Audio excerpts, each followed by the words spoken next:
Bueno, para mí es un placer estar aquí, compartir contigo y poder de una manera u otra contribuir con un granito más, muy humildemente con la experiencia de lo que he vivido.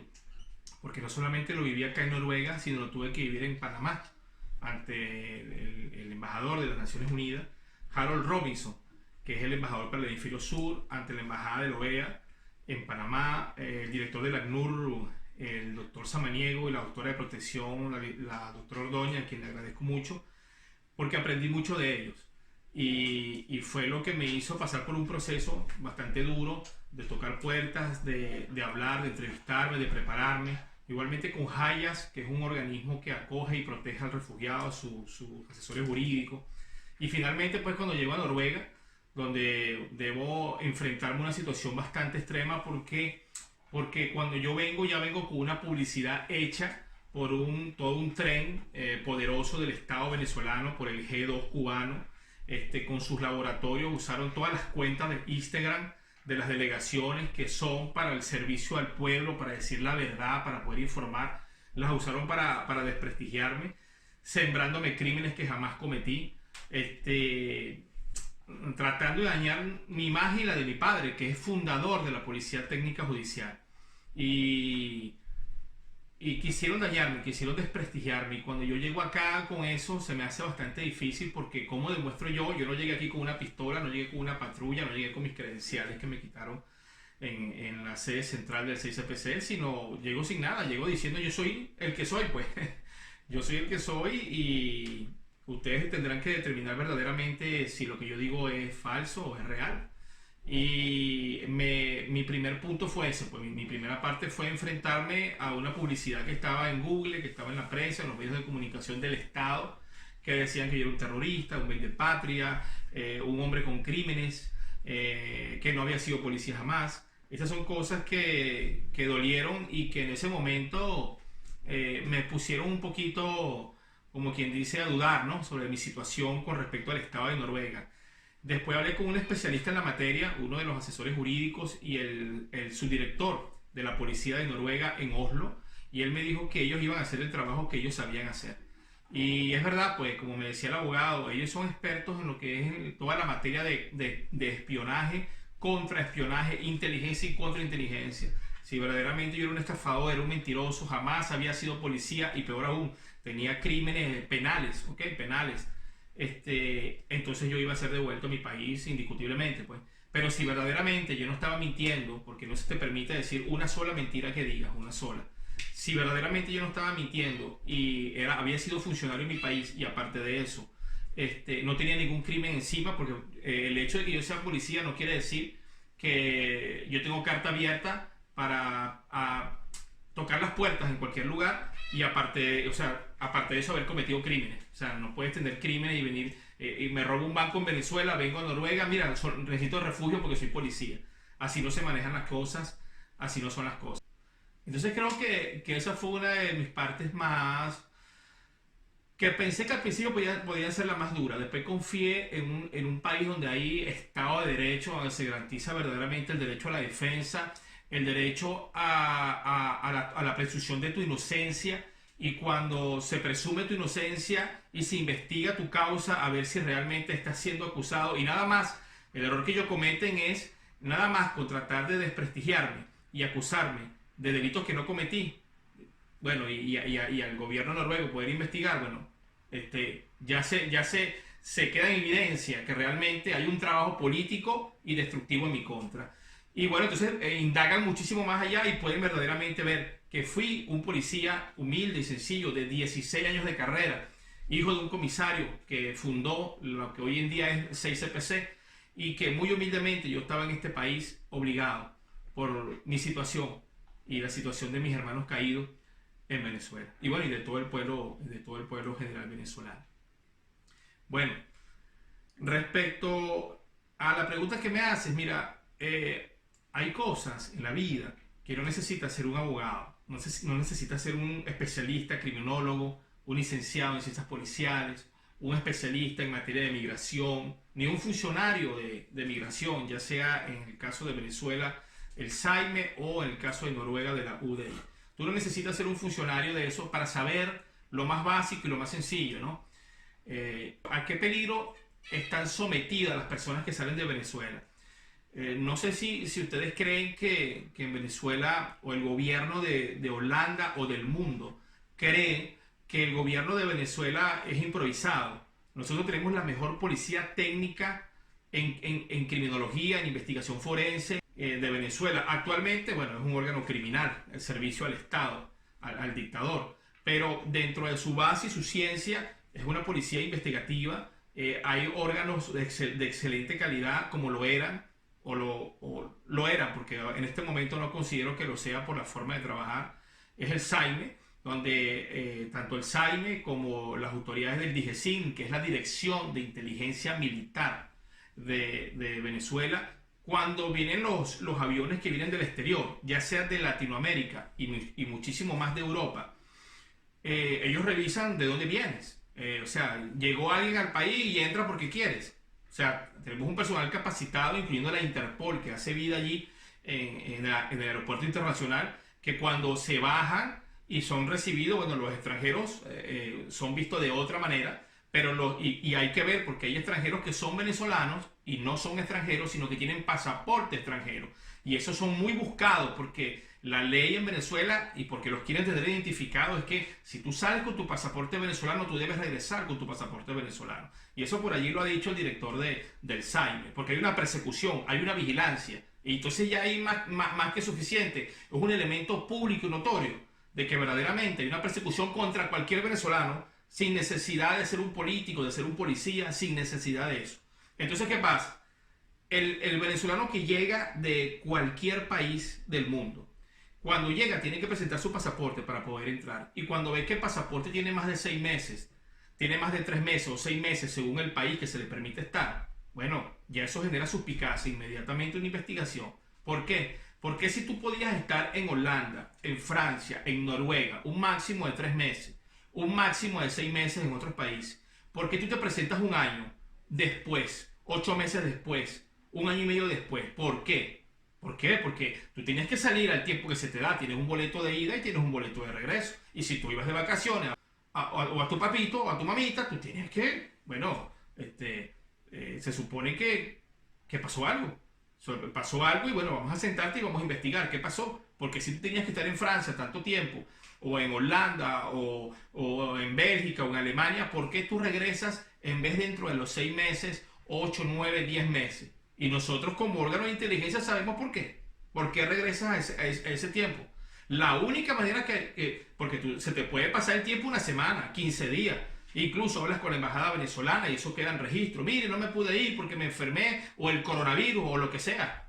Pero te quedaste por el coronavirus, te quedaste por las restricciones que hay o porque tú estabas echándole maldad al gobierno, entre comillas maldad, al gobierno venezolano. Tú te encontrabas siendo una apátrida hacia el gobierno venezolano, denunciando tu patria, denunciando tu país ante otros organismos, ¿sí o no? Entonces cuando comienzan a investigar y comienzan a ver, no, pero es que aparte que se quedó un año o 2 años, él tenía esta situación aquí en Venezuela, ya sea que peleó con el Consejo Comunal, peleó con la Guardia Nacional, entonces se dan cuenta que hay un vínculo, no solamente que genera sospecha y lo pone dentro de una bandeja y lo presenta ante las autoridades de investigación de migración, de Interpol, de la Dirección de Inteligencia Militar de Venezuela, no solamente genera suspicacia y levanta una sospecha, sino que entonces investigan más a profundidad y se dan cuenta que es una persona que está huyendo, que es una persona que tiene problemas con el Estado venezolano.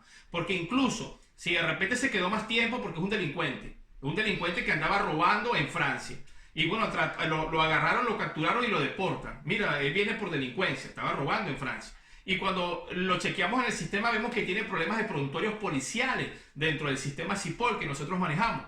Entonces nos damos cuenta que simplemente es un delincuente, que estaba robando aquí y estaba robando allá. Y es malo, es un delincuente chavista, que sí que, bueno, entrada, bienvenido a tu país de criminales y delincuentes. Eso no va a generar ningún problema. Pero cuando en sistema revisamos que este venezolano que ha estado en otro país tiene problemas políticos, ya sea porque simplemente no quería ir a una elección o de algún momento u otro manifestó en una red social algo en contra del Estado venezolano, y eso queda registrado porque para eso existe una base de datos, de la Dirección de Inteligencia, del Servicio Bolivariano de Inteligencia, que es el SEBIN, o de la Dirección de Inteligencia Militar, o de nosotros del 6CPC. Entonces, cuando ya vemos eso, con esto, 2 y 2 son 4, ¿para dónde va esa persona?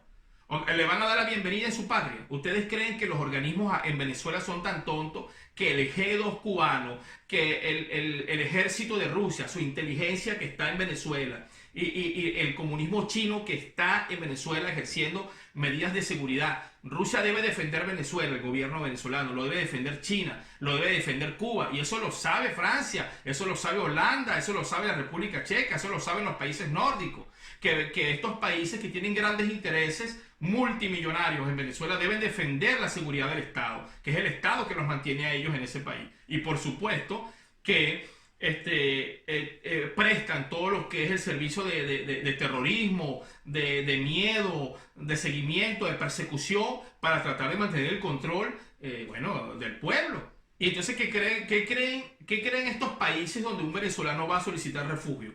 Y no es un venezolano que está solicitando refugio porque no puede comprar un tequeño, porque lo atracaron el celular al día siguiente, porque no vende una arepa en el Perú. No, es un venezolano que está saliendo de Venezuela porque dice: me van a matar porque ya me consiguieron. No necesita un venezolano grandes evidencias y grandes pruebas. Yo soy gobierno y soy Estado. Bueno, yo era gobierno y era parte del Estado, perdón. Y en ese momento yo te puedo decir que por lo más mínimo que un ciudadano civil cometa en contra del gobierno en esa dictadura, era eliminado. ¿Y cuál es el problema? Si somos el Estado. Usted sabe lo que significa el Estado. Usted sabe lo que significa el imperio. El poder de hacer y deshacer y tener de nuestra parte o de nuestro lado las leyes. Podemos manejarlo en un Estado donde no hay derecho, como es Venezuela, como nosotros querramos. Y es ahí donde está la situación. Y el Estado, mejor dicho, los países que reciben a estos venezolanos que vienen huyendo de la muerte, están conscientes de eso porque tampoco son tontos. Es verdad que hay unos países que no saben exactamente la situación de Venezuela, pero sí saben que en Venezuela hay asesinatos extrajudiciales por parte de los organismos de seguridad del Estado, y que las personas que piensan distinto son perseguidas. Eso lo saben todos los países del mundo. ¿O qué pueden decir ante una corte o un tribunal de los derechos humanos cuando este venezolano se presente a denunciar este país donde él solicitó refugio y le fue negado? ¿Qué va a decir el país en cuestión? Es que no conocemos realmente la situación de Venezuela o en detalle. Entonces, estamos cayendo en la burocracia, estamos cayendo en la violación de derechos humanos, de los derechos principales, de las leyes que están sobre las leyes y las constituciones de los países, como es el derecho humano, que está por encima de cualquier burocracia, cualquier norma, cualquier regla. Están violentando los procedimientos del debido proceso. Entonces ya no es un delito que tiene el venezolano contra el Estado venezolano. Es un delito que está cometiendo ese país que lo recibe contra ese venezolano. Entonces yo exhorto a los países de Europa, de los Estados Unidos, de Canadá, de los distintos continentes del mundo, que por favor, cuando vayan a regresar a un venezolano, evalúen bien la situación, que realmente le evalúen la situación de riesgo, que es lo que contempla la ley. Si ya el venezolano tiene el primer requisito, que es el miedo consumado para solicitar el refugio, bueno, entonces investiguen verdaderamente, si verdaderamente ustedes regresan a ese venezolano, cuáles son las consecuencias.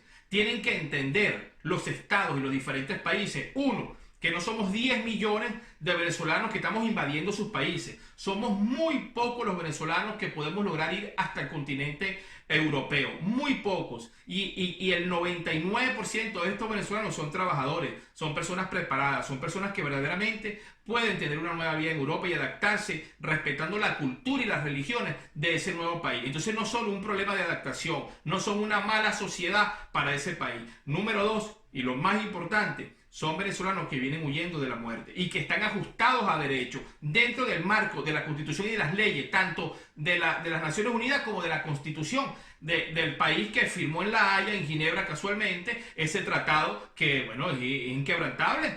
Entonces, bueno, yo exhorto a que los grandes juristas de cada país de Europa y de todos los continentes, que estos abogados que realmente se toquen el corazón, que analicen y vean, porque incluso sus propios países están incurriendo en delitos y se puede generar la suspicacia, ¿ok? Se puede generar la suspicacia de que hay complicidad por parte de estos gobiernos, como el gobierno de Trinidad y Tobago. El gobierno de Trinidad y Tobago va a ir, tiene que presentarse ante la Corte Penal Internacional por la cantidad de violaciones que está cometiendo contra los solicitantes de refugio en ese país, que son devueltos a una mar, bueno, sin piedad, sin misericordia, niños, adultos mayores, como sea, sin las más mínimas medidas de seguridad que establece la IOM, o la OMI, en este caso, que es la ley en el mar. Y bueno, y hay una cantidad de muertos y desaparecidos por culpa de este atroz proceder que es totalmente violatorio de la norma y del derecho por parte de las autoridades del gobierno de Trinidad y Tobago. ¿Y qué quiere hacer ahora Europa? Hacer lo mismo, sabiendo la nobleza con que el venezolano ha venido y ha prestado siempre a Europa y ha venido a Europa a buscar protección para que no lo maten. Si son devueltos los venezolanos que tengan dentro de cada país, si cada país tiene 3 meses o 6 meses, un día más va a ser sujeto a investigación. Y cuando sea sujeto a investigación y se den cuenta que tiene alguna situación, algún vínculo de alguna situación política, más el tiempo que estuvo afuera, por favor, es por lógica razonable y no se necesita ser un gran criminólogo para determinar que este venezolano estaba colocando denuncias en contra del Estado venezolano del país de donde venía. Lo cual quiere decir que este venezolano va a ser sujeto de una vez a un procedimiento, puede ser extrajudicial, como es quitarle la vida, como es a la tortura o a la desaparición forzosa. Estamos ante este flagelo, estamos ante esto que vivió incluso hace muchos años allá, y puedo compararlo, y me perdone esta comunidad por compararlo, pero es que los están eliminando. A mis compañeros los asesinaron delante de todo el mundo y nadie dijo nada. Estamos pareciéndonos mucho a lo que pasó con los judíos. Nos están matando, nos están encarcelando y nos están desapareciendo. Ahí tenemos una persona que no voy a hablar, que no voy a decir el nombre, pero la quiero mucho y la amo con toda mi alma. Es la mamá de un gran héroe venezolano. Estaba en los Estados Unidos llevando golpes, llevando miseria, no era tomada en cuenta. Entonces, cuando esta señora se acercó a los medios de comunicación, ahí sí, cuando realmente todos los medios de comunicación, mire, aquí está la mamá de fulano de tal, que anda como una indigente en las calles de los Estados Unidos, sabiendo que es perseguida por el gobierno venezolano, cuando habían quemado la casa de ella y del marido en el Junquito. Entonces, ¿qué pasa? Hay una cantidad de cosas que han pasado y que están pasando, y hasta que el venezolano no se presenta ante los medios de comunicación y no comienza a recabar las evidencias, no de la situación que está viviendo en Venezuela, venezolanos y venezolanas, no de la situación que están viviendo en Venezuela, de la situación violatoria y grave que están viviendo en este momento en esos países donde se encuentran solicitando refugio. Busquen las evidencias, sus expedientes están viciados, están siendo violentados, el debido proceso, a una entrevista tranquila y concentrada. Ustedes tienen el derecho de parar una entrevista si ustedes no se sienten cómodos con el entrevistador, si no se sienten cómodos con el traductor, o si en ese momento tienen alguna situación emocional o de salud que no les permite continuar la entrevista. Tienen todo el derecho de seguirla, porque la entrevista es lo más determinante para poder tomar una decisión sobre su caso.